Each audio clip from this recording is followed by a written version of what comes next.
When a black belt mocked a young woman in a red t-shirt and challenged her to fight, everyone in the dojo laughed, expecting her to fail. But just minutes later, the room fell silent, because what she did next shocked even the master himself. "Hey, you there in the red shirt.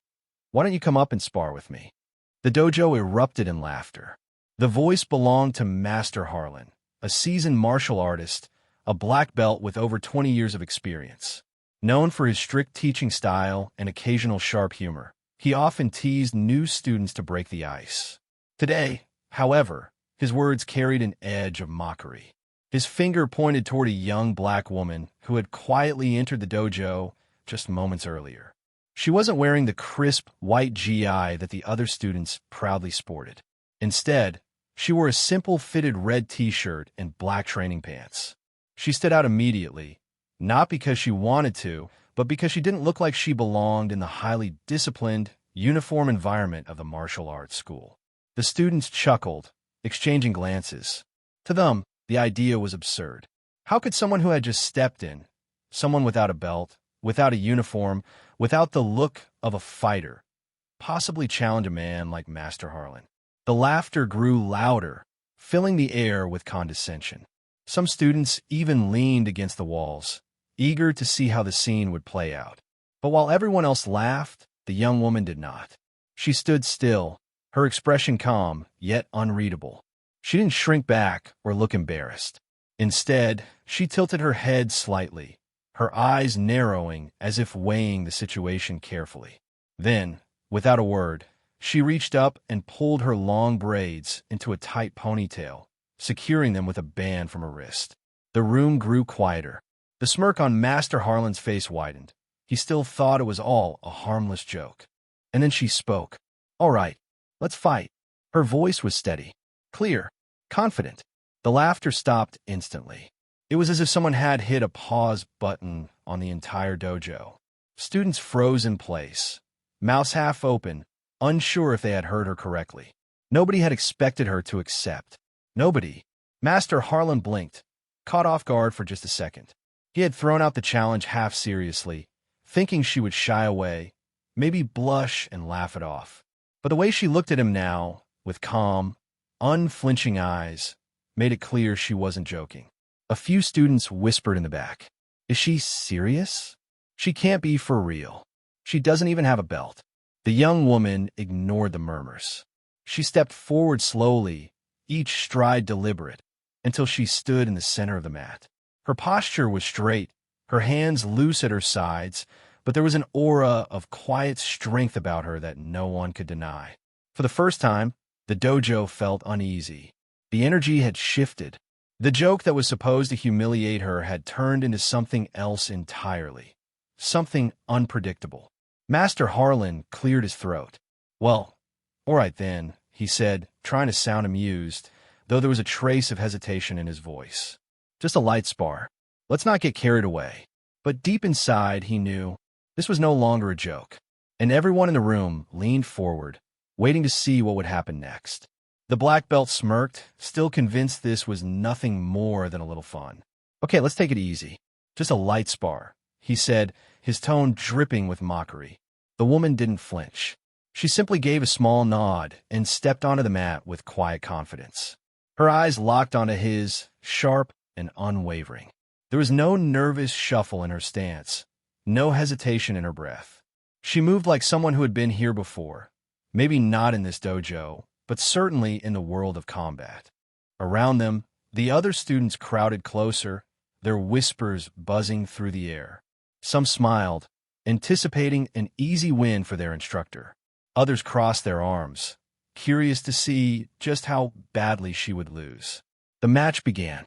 The black belt wasted no time. He darted forward with a quick jab, not meant to hurt but to intimidate, to remind her of the gap between them. But before the strike could land, her arm shot up. Block. Smooth, precise, as if she had rehearsed that very motion 1,000 times before. Then, before he could reset, she shifted her weight, stepping to the side with lightning speed. Her counter came fast, a sharp palm strike aimed at his chest. He twisted just in time, but the impact brushed close enough to throw him off balance. His feet stumbled slightly on the mat. The entire room gasped.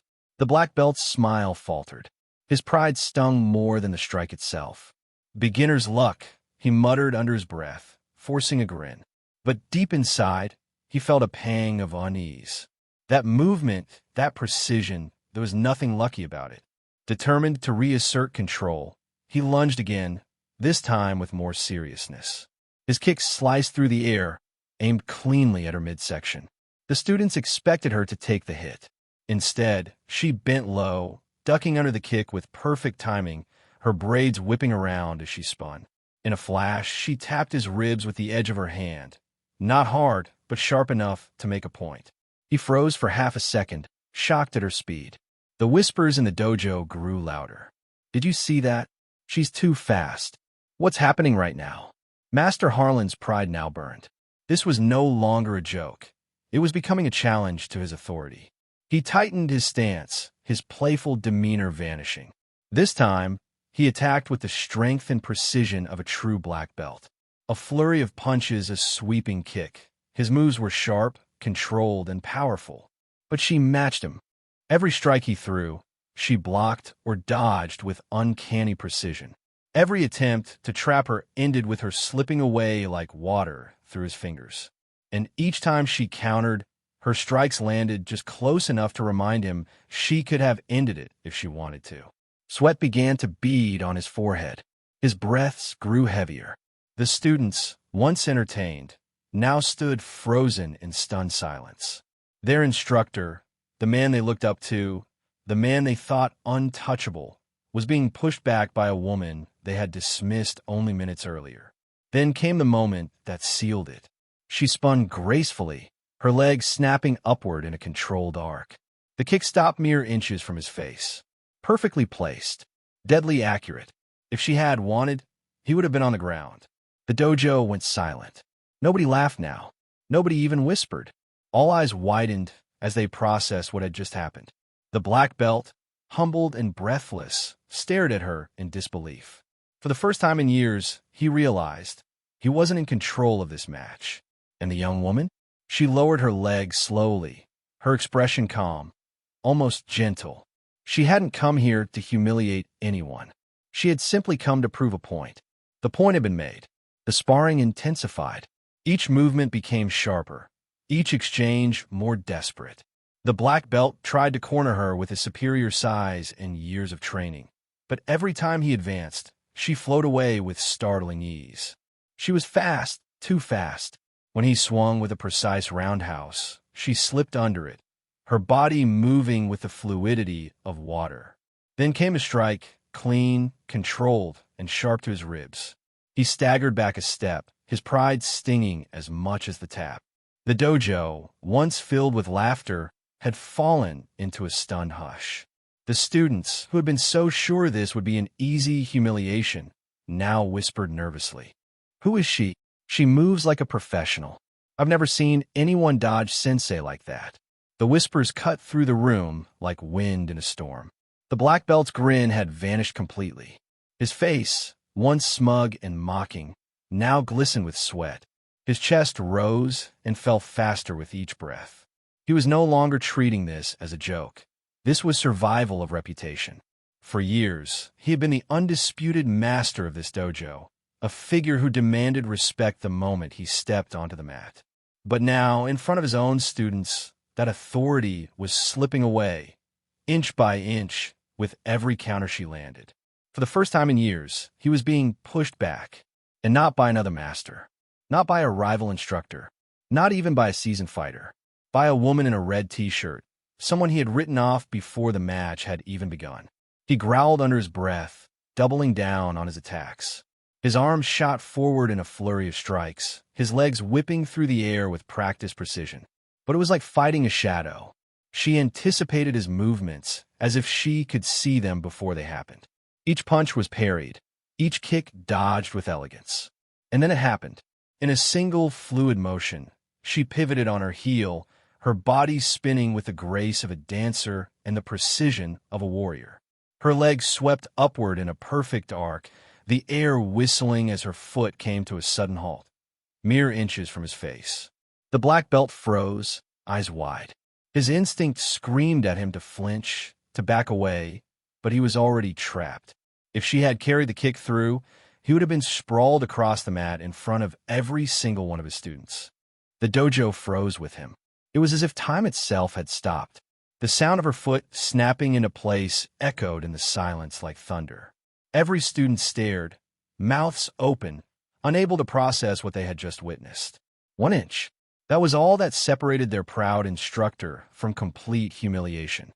The black belt's chest heaved as he locked eyes with her. And in that moment, the truth sank in, not just for him, but for everyone watching. This woman wasn't a beginner. She wasn't a joke.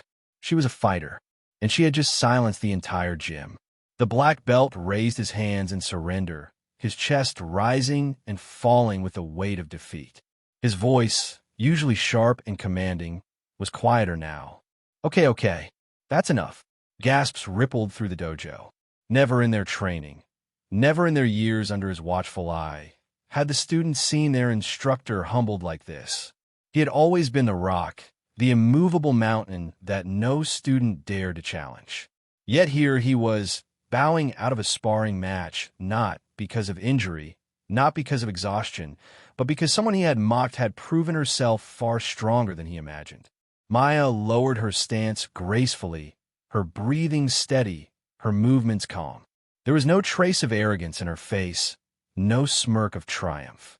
Instead, she simply offered a polite smile, as if what had just happened was nothing extraordinary. The silence stretched until one brave student finally broke it. His voice trembled with both curiosity and disbelief. Who are you?" All eyes turned to her. She looked around the room, her gaze sweeping over the rows of uniforms and eager faces. Then she answered in a voice that carried both strength and gentleness. "My name is Maya. I train in capoeira and kickboxing since I was 10 years old. Fighting has always been part of my life, but I didn't come here to prove anything. I came to learn something new." The students exchanged stunned glances. Capoeira, kickboxing, those weren't casual hobbies. They were disciplines requiring years of training, patience, and resilience. Suddenly, everything made sense. The speed of her counters, the fluidity of her movements, the calmness in her eyes. She continued, her tone steady but firm. "But there's something you all should understand. In martial arts, or in life, you should never judge someone by how they look or what they wear. Respect is the foundation of this practice. Without it, skill means nothing." Her words struck harder than any punch or kick she had delivered. The students lowered their heads slightly, shame washing over them as they remembered how they had laughed at her, how quickly they had joined in on the mockery. And yet, instead of punishing them with pride, Maya had chosen to teach them with humility. The black belt stepped forward, his expression softened, his pride swallowed. Slowly, he bowed deeply before her, a gesture of respect few in the room had ever seen him give. "I owe you an apology," he admitted, his voice heavy with sincerity. "I treated you like a joke. I forgot that martial arts isn't about ego or appearances. You reminded me of what it's truly about: discipline, humility, and respect." For a long moment, the dojo remained in complete silence. Then, one by one, the students bowed as well, honoring Maya not only as a skilled fighter, but as someone who embodied the very values they were supposed to uphold. Maya returned their bows with grace. She hadn't come to embarrass anyone, but she had left the entire dojo with a lesson they would carry far beyond the mats. That day, respect was no longer just a word painted on the dojo wall. It was alive, breathing, and standing right in front of them. From that day forward, the story of Maya spread like wildfire throughout the gym. It was retold in whispers between sparring sessions, repeated proudly to new recruits, and etched into the memory of every student who had witnessed it. Maya wasn't just another trainee anymore. She was a symbol. Her presence transformed the dojo. For the women, she became a beacon of inspiration. Many of them had once felt overshadowed, hesitant to step forward in a space dominated by stronger voices and bigger egos. Watching Maya dismantle arrogance with grace and discipline gave them new confidence. They no longer questioned whether they belonged. They knew they did. But her influence didn't stop with the women. The men, too, carried her lesson with them. Some had been guilty of the same assumptions the black belt had made, believing strength was tied to appearance, size, or rank. Maya shattered that illusion with every move she made. For them, she wasn't just a fellow student. She was a daily reminder to never underestimate anyone. Maya continued training at the dojo, but now things were different. She wasn't seen as an outsider in a red t-shirt. She wasn't mocked or dismissed. She was respected, treated as an equal by everyone who stepped onto the mat. Students sought her advice, admired her technique, and tried to emulate the quiet confidence she carried into every fight. And the most remarkable part? Maya never let the admiration change her. She didn't gloat. She didn't hold grudges. She trained harder, listened carefully, and treated everyone, beginners and veterans alike, with the same respect she had demanded from them. Her humility made her shine even brighter. As for the black belt, the proud instructor who once pointed at her as a joke, he was never the same after that day. The match had humbled him in a way no other fight ever could. His students noticed the change immediately. The arrogance was gone, replaced by sincerity. He stopped using mockery as a teaching tool and started leading with patience and wisdom. In fact, Maya's story became a cornerstone of his teaching. Whenever new students entered the dojo, nervous, insecure, or underestimated, he would share the lesson he had learned the hard way. Remember, he would say, standing tall, but with humility in his voice, the belt doesn't make the fighter. The heart does. And every time those words echoed across the mats, the students would remember. They would think back to the day the entire dojo had gone silent. The day when the proud master's grin disappeared, when whispers turned into awe, when a young black woman proved that respect must be earned on both sides. That day lived on, not as a moment of embarrassment, but as a turning point. The dojo had gained a fighter. The students had gained a role model. And the black belt? He had gained the most important lesson of all. If you enjoyed this story, don't forget to hit that like button and subscribe for more powerful stories that inspire and entertain. Your support helps us bring more moments like this to life.